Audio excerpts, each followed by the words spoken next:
Assalamualaikum warahmatullahi wabarakatuh.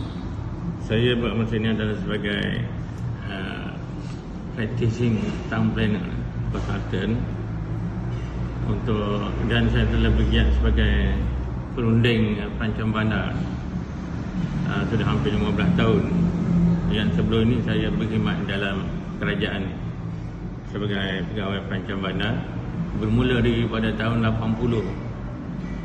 Tahun 80 saya ditempatkan di Negeri Sembilan dan terlibat dengan masa itu projek structure plan yang pertama di Malaysia. Saya terlibat menyediakan structure plan struktur Negeri Sembilan Seremban, dan selepas itu plan tempatan Seremban. Sebelum itu tidak ada lagi plan struktur di Malaysia, cuma Kuala Lumpur dia ada master plan, bukan plan struktur mengikut Kepulauan Akap. Dan sebelum dari itu dari segi akademik, saya dah 6 tahun saya lupa dah, saya tamat pengajian diploma perancang bandar daripada ITM masa tu dalam tahun 75. Kemudian saya berkhidmat sebagai penolong pegawai perancang sampai tahun 76, dan tahun 77 tu saya melanjutkan pelajaran ke Australia dalam bidang dan selepas Bachelor in Town Planning daripada University of New South Wales, Sydney, Australia. Dalam tahun 2008 saya terus mendaftar dan terlibat sebagai syarikat perunding perancang bandar yang bertauliah. Biasanya untuk memulakan projek kita ada satu pasukan. Jadi segala keperluan yang diperlukan untuk menyediakan plan dalam perundangan dimaklum dalam mesyuarat pasukan projek. Kerana dalam itu sudah ada ahli-ahli yang daripada technical expertise seperti CNS, M&E, QS dan lain-lain, semua dah ada. Kemudian selepas itu kita juga adakan follow up. Setelah kita sediakan plan, kita kena follow up pula dengan agensi-agensi teknikal, perunding teknikal yang berkaitan untuk nak memastikan keperluan itu diikuti seselaras dengan apa yang diperlukan di peringkat awal. Kemudian di peringkat akhir sekali lagi kita menyesuaikan. Pasal bila kita pergi mengunding di peringkat yang kedua tu, ada perkara yang nak diperbetulkan.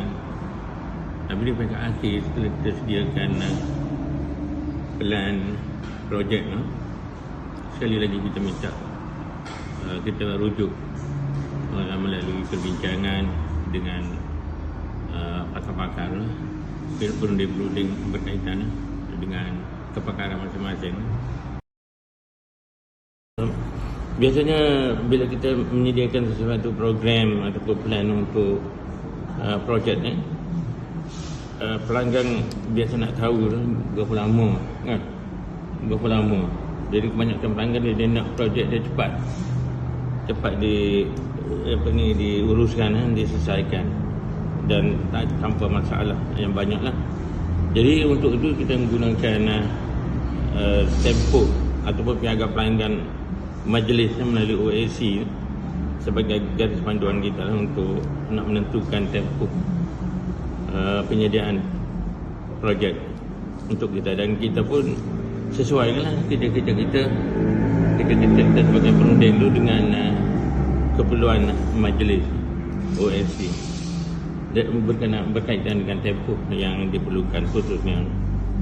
Yang lain-lain tu kita menjangka jugalah mana kemungkinan pelanggan dia sentiasa lah nak menekankan kita supaya dipercepatkan dan sebagainya lah. Itu kita sentiasa follow up, ambil langkah-langkah follow up susulan dengan majlis bagi nak memuaskan harapan atau hati pelanggan. Bila timbul konflik semacam contohnya ada satu kes arkitek bagi pembangunan di lereng bukit di kawasan tinggi. Arkitek kata tak boleh buat pasal tak tinggi sangat. Tapi engineer kata boleh buat. Dalam mesyuarat tu masing-masing bercakap dari segi pandangan awal maklumat tapak di peringkat awal. Tapi jadi kita sebagai penyelaras dalam projek tu dari segi perancangan kita minta masing-masing buat detail untuk dapat satu keputusan sebelum kita sediakan plan. Minta dia sediakan detail, pihak engineer, pihak juruter sediakan detail yang dia kata boleh buat macam mana dia cara dia buat kena slope potong slope dan sebagainya lah. Dan arkitek tentu dia kata tak boleh. Jadi sebagai proof, sebagai bukti, jadi kita minta engineer sediakan plan atau pengajian yang teliti untuk mendapatkan satu keputusan. Itu konflik di antara perunding dalam projek ni. Tapi kalau di antara pelanggan ada satu keperluan yang mengikut kehendak pelanggan tetapi bercanggah dengan dasar dan sebagainya, itu kita tak ada masalah, kita rujuk balik kepada autoriti yang berkaitan, iaitu majlis daerah. Berkaitan dengan persoalan mengekalkan hubungan yang kukuh di antara perancang bandar dan pelanggan, jadi kita sebagai perancang, sebagai perunding, kita mesti meletakkan bahawa projek itu bukan mana kita sediakan projek atau plan bukan khusus untuk pelanggan, tapi kita menganggapkan bahawa projek itu sama-sama dengan projek kita sendiri. Jadi maka kita akan bertanggungjawab sepenuhnya lah. Sekiranya ada masalah, kita cepat selesaikan. Ada apa-apa konflik dengan majlis, jadi kita bersama-sama. Kadang-kadang kita bersama dengan dia lah, terpaksa bawa dia pergi ke majlis, menentukan bahawa apa yang diperlukan itu dipatuhi dengan sepenuhnya. Bukan kita saja yang memerlukan atau memerlukan syarat-syarat, tapi itu adalah syarat-syarat majlis, biar dia sama-sama faham. Dia kita juga sebagai sebahagian daripada pemilik, dari kata tindakan-tindakan kita. Jadi dengan cara itu kita boleh mengekal sehingga habis projek tu. Pasal kita akan sentiasa ada follow up, tindakan susulan terhadap projek di antara kita sebagai planner, sebagai perancang dan pelanggan, sehingga selesai, sehingga beberapa fasa daripada projek sehingga projek itu selesai. Okay. Pembangunan negeri Kelantan adalah berbeza dengan pembangunan di negeri-negeri lain berdasarkan kepada ataupun faktor utama yang menyebabkan perbezaan itu adalah dari segi pemilikan hak tanah. Kalau di Kelantan, tanah tu kebanyakannya yang kita buat projek untuk dapat KM tu banyak yang tanah yang kecil-kecil berbanding dengan negeri-negeri lain, negeri Selangor, negeri Sembilan, Johor dan sebagainya, banyak tanah-tanah, keluasan tanah tu besar.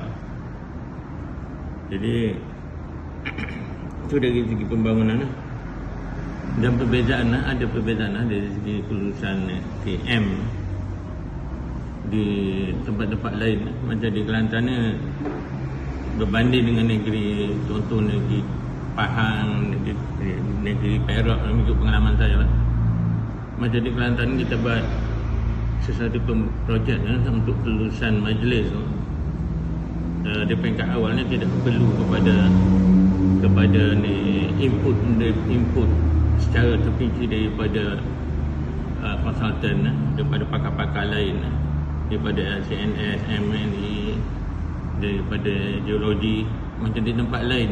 Contoh di Perak, di peringkat awal peringkat kita buat submission di peringkat awal untuk mendapat urusan dasar pun diperlukan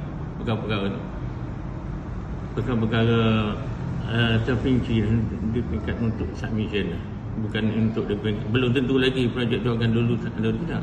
Jadi tapi kita kena submit. Masa kita buat submission tu kena dah ada pakar-pakar jurutera yang bertauliah semua, MNE dan sebagainya, kena buat submission bersekali dengan pakar-pakaran lain. Conclusion. In the end, good project management depends on having a deep knowledge of what the client wants and being able to meet those needs. A foundation for success can be set by project managers who encourage open conversation, do truth need assessments, and stay flexible. Delivering on time, staying with the scope, and committed to quality, everything make client satisfied.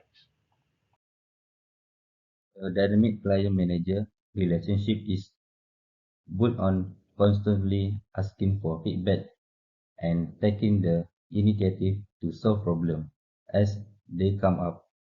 In the end, placing the needs of the client first not only meet the project current goals, but also build long-lasting connection that set the stage for future project management success that involve working together.